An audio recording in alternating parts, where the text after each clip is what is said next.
This story was sent to me by Stephanie Dews, and it's coming out of South Carolina. And I can honestly say, just by looking at this picture and looking at the title of the story and reading some of it, I never heard of this story.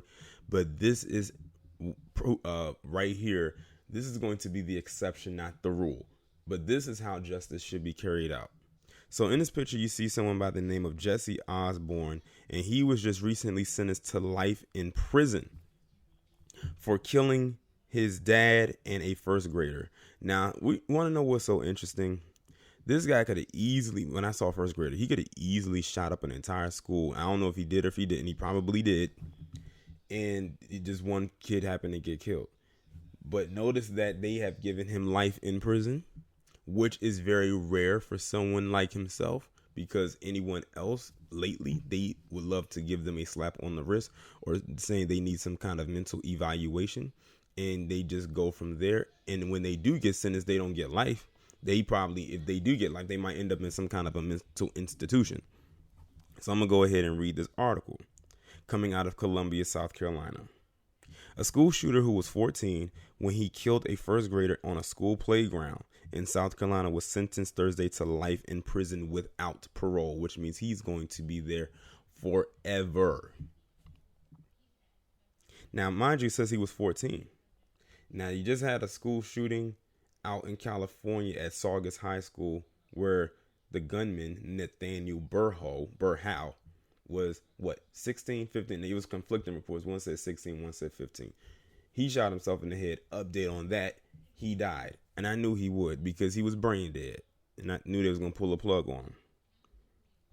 Judge Lawton McIntosh said Jesse Osborne showed little remorse after killing his father in their Anderson County home, then shooting at the playground at Townville Elementary as a first grade class was celebrating a birthday party in September 2016. Osborne had attended Townville Elementary. His principal joined the teacher whose class was on the playground. The family of the boy killed. Osborne's own uncle and even a child there that day is asking for the life sentence. Now look at that. His uncle was suggesting that he gets life in prison. He didn't do this, oh, he's a good boy and this, that, and the third. Nope.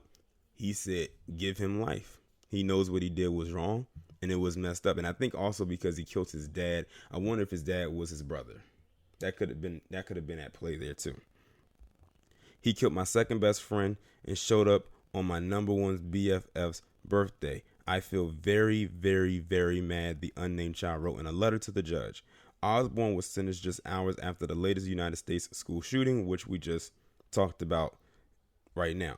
Osborne, now 17, was being tried as an adult and faced a minimum of 30 years after pleading guilty to murder. Well, we can see that didn't work in his favor.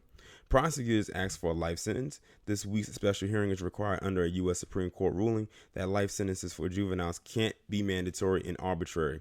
Along with testimony about his home life, McIntosh has considered evidence about whether Osborne can be rehabilitated, the circumstances of the crime, and Osborne's maturity.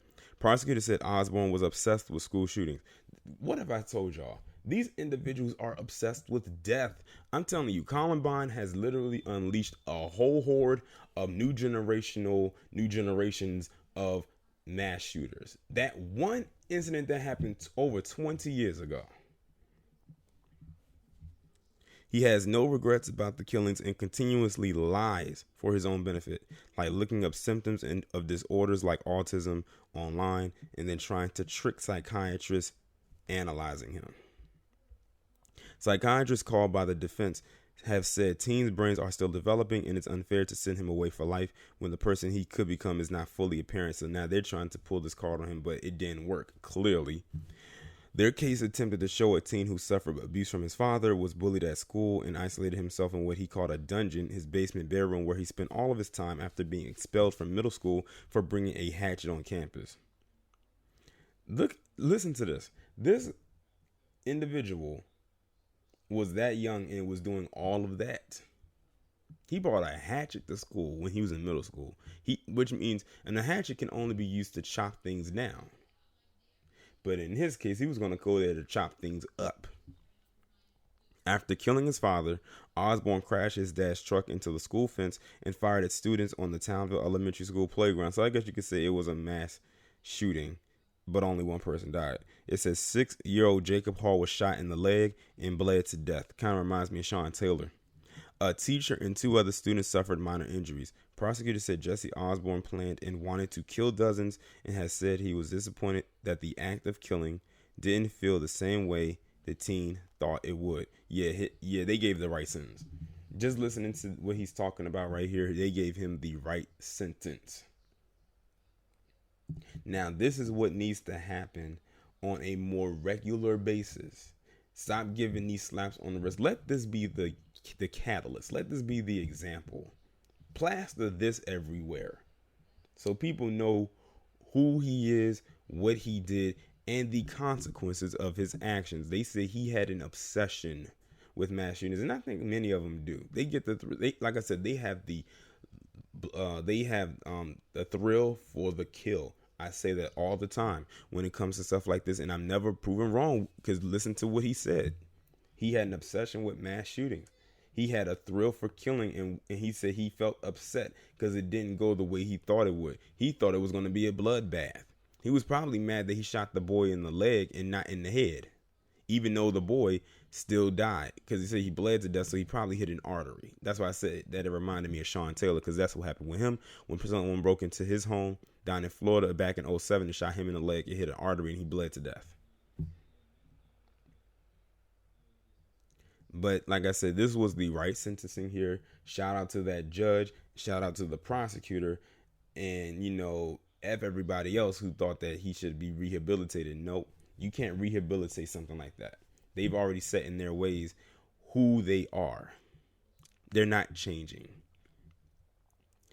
And, it's crazy because he's only 17. Threw his entire life away when he was 14. So it's like he was just bound to do this. And then they try to say that it was his dad's fault. Well, his dad's not here. So you can't really get a statement out of him and say whether it was or whether it wasn't, because dead men don't talk. But it is what it is. Y'all let me know what y'all think about this down in the comments, and I'll talk to you in the next one.